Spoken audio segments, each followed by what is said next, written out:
이번에는 좀 따뜻한 그런 얘기를 하나 들어보겠습니다. 한 임원이 회사 빚을 대신 갚아야 하는 그런 상황이 됐는데 동료들이 나서서 대신 빚을 갚겠다. 그리고 그 임원이 사망한 뒤에도 굳이 안 갚아도 되는 빚을 자녀들이 또 갚겠다. 이렇게 나섰다는 이야기가 있습니다. 정말 믿을 수 없는 그런 일인데 어떤 사정이 있었는지 윤정희 기자와 함께 자세히 알아보겠습니다. 윤 기자. 네. 모두가 갚으려 했던 그의 빚, 어떤 빚인지 궁금합니다. 네, 1998년에 한 대기업 임원이었던 A씨의 이야기입니다. 당시 대기업에서요, 2억 9천만 달러, 그러니까 굉장히 큰 돈을 은행에서 대출을 했습니다. 예. 근데 갚지 못했죠. 당시 IMF가 굉장히 심각했었으니까요. 그래서 이 은행에서는 고소를 하게 이릅니다. 네. 이 대기업에서 분식회계를 통해서 일부러 실적을 부풀렸다. 그걸 방조한 임원들에게 책임이 있다라고 하면서 A씨를 포함한 임원 10여 명을 고소를 하게 됩니다. 그렇군요. 결국 패소하죠. 임원들이 패소를 하죠. 네. 이 대법원에서는 A씨는 3억 원과 이자 4억 원까지 해서 총 7억 원을 배상해라라고 판결을 합니다. 근데 당시 이 피소했던 임원들 많이 갚지 않으려고 했다고 해요. 유일하게 A씨만 굉장히 열심하게 다달이 갚아 나갔다고 하는데요. 예, 이거 다른 데로 전직을 해서도 그 월급까지 그렇죠. 다 해서 갚았다. 네, 재취업을 한 회사의 월급까지도 계속 다달이 갚아가면서 채무 변제를 위해서 꾸준하게 노력을 해왔습니다. 네. 그런데 2010년에 은행에 한 편지가 도착을 해요. 네. 어떤 거냐?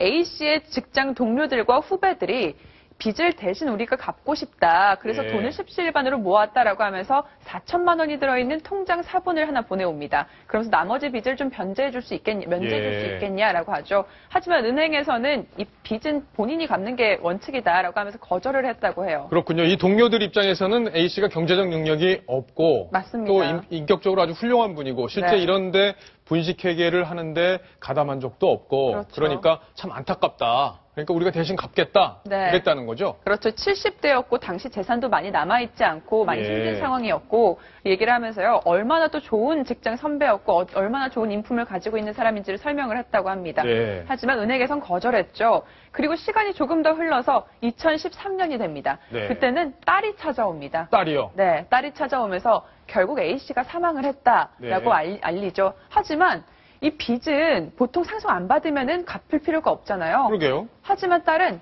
빚을 상속받겠다라고 합니다. 왜냐하면 A씨가 생전에 굉장히 이 빚을 변제하지 못한 걸 마음을 아파했대요. 예. 그러니까 우리라도 갚아서 아버지의 명예를 회복해주고 싶다라고 했죠. 하지만 은행에서는 만류를 했습니다. 결국 딸은 상속을 포기하게 되죠. 아, 은행이 만류를 했다. 네, 왜냐하면 예. 이걸 만약에 상속을 받는다고 했을 때 빚이 계속 이어지는 거기 때문에 상식적인 선에서 가족들까지 뭐 더 많은 빚이 가져갈 수도 있으니까 예. 일단 상속받지 마라라고 만류를 했습니다. 이렇게 해서 끝난 줄 알았죠. 은행도 못 받을 줄 알았습니다. 이 서류를 그냥 창고에다만 두고 있는 상황이었는데 예. 2014년에는 한 유명 사립대학의 교수가 찾아옵니다. 교수가 찾아오면서 평소 A씨를 많이 존경해왔다라고 하면서 채권을 양도해달라고 요청을 합니다. 예. 무슨 일이냐?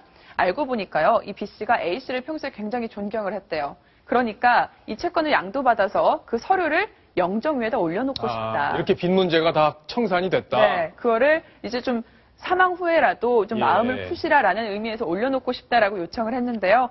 결국 은행에서도 채권을 양도를 했습니다. 어차피 못 받는 그렇죠. 채권이기 때문에 이제 마음이라도 편하게 가지시라 해서 채권을 양도했다 이런 얘기인데 사실 우리가 지금까지 들은 얘기를 상식적으로 봤을 때는 믿기 어려운 부분이 많습니다. 회사 동료들이 대신 빚을 갚아주겠다고 한 부분도 그렇고 딸이 아버지의 어떤 그런 정신을 이어받기 위해서 빚을 상속받겠다고 했던 것도 그렇고 또 이런 교수가 나타나서 채권을 양도해달라 이렇게 요청한 것도 그렇고 아마 우리 주변에서는 일어나기 힘든 일인데 아마 그렇게 세상을 훌륭하게 사신 분이었기 때문에 이런 일이 벌어진 건 아닌가 이렇게 생각을 해볼 수 있겠네요. 자, 저희가 우리은행에 오늘 제가 직접 전화를 해서 도대체 그동안에 어떤 일이 있었는 건지 왜 은행은 이런 결정을 했는지 직접 들어봤습니다.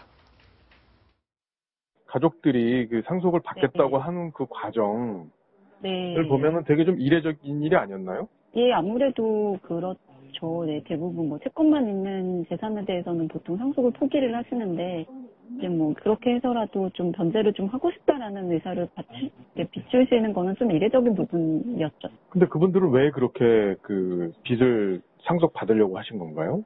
이제 그 고인께서 뭐 생전에 그 채권이 생겼다면은 그거를 좀 최선을 다해서 변제를 하는 게 본인의 명예회복이다라고 생각을 하셨대요, 생전에. 그래서 예. 그거에 대한 뜻을 좀 받들고 싶다라고 말씀을 하셨습니다. 그러면 판결이 난 다음에 이분이 갚은 빚은 어느 정도 되는 거죠? 한 1억 정도, 예, 뭐, 다른 데로 재취업을 하셔서 그 월급 받은 거를 다 이렇게 네. 빚 갚는 데 쓰셨나 보죠? 네, 그런 걸로 알고 있습니다. 네.